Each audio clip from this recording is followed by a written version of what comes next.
नमस्कार, मी संजय बोकरे. आपण पाहतोय जनप्रवास लाईव्ह. जनप्रवास लाईव्ह बघणारे, लाईक करणारे, सबस्क्राईब करणारे सगळ्यांनी आग्रह केला की उठलं की तुम्हाला राजकारणच आणि राजकारणच. त्याच्या व्यतिरिक्त तुम्ही काही सांगणार आहात का, काही बोलणार आहात का, आणि बोलावं अशी बऱ्याच जणांनी विनंती केली. मग आता वेगळे वेगळे विषयावर बोलावं.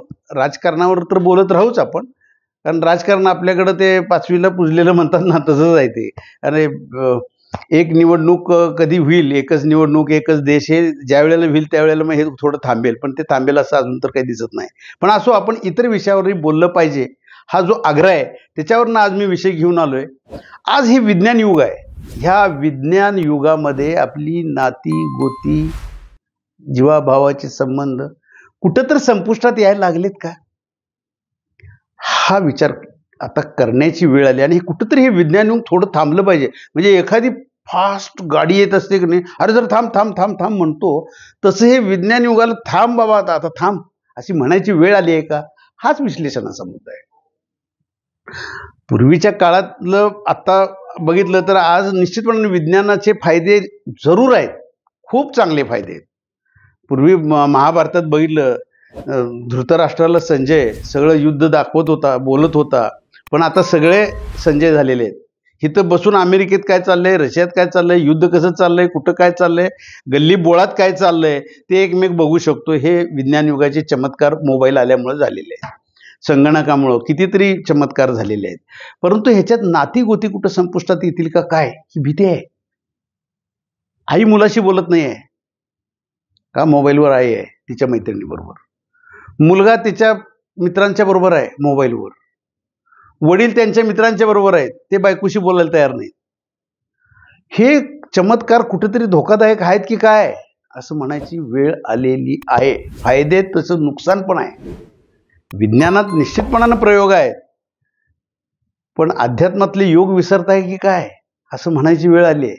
आज हे सांगाय नाती गोती म्हणजे फक्त मैताला आणि लग्न समारंभालाच उरणार आहेत का? एकत्र कुटुंब पद्धती ठीक आहे, ती आता एकत्र कुटुंब पद्धती आता नाही आहे. पण पूर्वीच्या काळात एकच डॉक्टर यायचा घरात, सगळ्या कुटुंबासाठी तो फॅमिली डॉक्टर असायचा. त्यांची बॅगा आम्ही अशा धरून जायचो, आणि तो घरात येणार आणि घरातली पहिलं वातावरण बघणार. कशासाठी, कोण आजारी पडले, मग काय भांडणं झालीत का, मग एकमेकात कुठं काय झालं का, आधी तो सायकोलॉजीचा विचार करायचा घरातल्या. असा डॉक्टर असायचा की तो एकच डॉक्टराचा. आता सध्या प्रत्येक अवयवाला एक एक डॉक्टर झालाय आणि मोठमोठे हॉस्पिटल झाली. पण जुन्या काळात नव्हतं का तसं? नव्हतं. तर जुन्या काळात होतं तर एकच डॉक्टर होता आणि सगळ्या अवयवावर होता, आणि तो मानसिक शांती करायचा आणि सगळे एकत्र यायचं आणि त्याचं ऐकायचे. त्याला देव मानायचे, काही जण देवदूत मानायचे. की का, तर ते आले की घरातली सगळी एकत्र यायची, भांडणं विसरून जायची आणि रोगी आपोआप बरा व्हायचा. लाल औषध असायचं बघा ते जुन्या काळात. आता नवीन तरुण पिढीला हे माहीत नाही. तरुण पिढी आता बघताना सगळे हॉस्पिटल हाय फाय हाय फाय हाय फाय. पण कुठंतरी हे थांबणार आहे का विज्ञान युग, असं म्हणायची वेळ आली. अध्यात्माकडे जावा मी म्हणणार नाही तरुण वर्गाला. विज्ञानाचे चमत्कार आहेत ते चमत्कार आहेत, परंतु विज्ञान युगाला धरून तुम्ही आपली नाती गोती सांभाळली पाहिजेत. मित्रात फिरलं पाहिजे, मान्य आहे. मित्र हा शत्रूला सुद्धा मित्र असावा. नाती गोती आहेत ती जपावीत, नसतील त्यांनी ती जोडावीत, हे सांगितले ना आपल्या संत महंतांनी.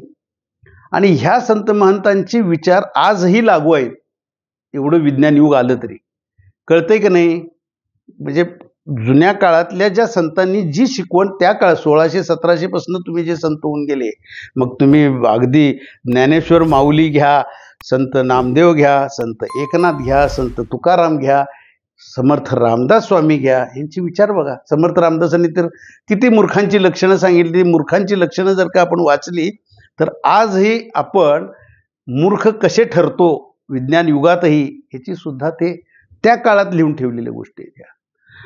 हे तरुण वर्गाला समजलं पाहिजे की नको का विज्ञान युग म्हणून आपण उठलं की मोबाईलवरनं सकाळ संध्याकाळ आणि रात्र. सकाळी उठलं की पहिला देवाला नमस्कार करा, हे जे संस्कार होते, म्हणजे ज्या संस्कारातून संस्कृती पाहिजे आणि संस्कृतीला धरून सुधारणा पाहिजे, ते होणार आहे की नाही, का नुसतं प्रगत राष्ट्राच्या स्पर्धेमध्ये फक्त सुधारणेकडे जाणार आहे, विज्ञानाकडे जाणार आहे आपण, आणि हे संस्कार आणि संस्कृतीचा ऱ्हास आपण करणार आहे का, हे प्रत्येक पालकाने आपल्या विद्यार्थ्यांना सांगण्याची गरज आहे. त्याच्यासाठी पालकाने आपला मोबाईल थोडा वेळ बाजूला ठेवला पाहिजे आपल्या मुलांच्यासाठी. तर तुम्हाला मुलाला बोलायचे अधिकार आहेत, तर मुलाला सांगायचे अधिकार आहेत. आता तर इतकं अवस्था वाईट आहे की मोबाईल दिला नाही तर लहान लहान मुलं आत्महत्या करतात. हे होतंय कसं? हे वडीलधाऱ्यांचा धाक संपलाय का?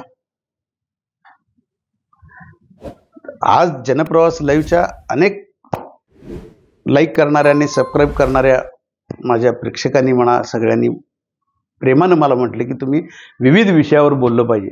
तर आज मी हेच सांगतोय, आजपासून मी ठरवलंय की वेगवेगळ्या विविध विषयावर आपली मतं आपण प्रगट केली पाहिजेत जनप्रवास लाईव्हच्या माध्यमातून.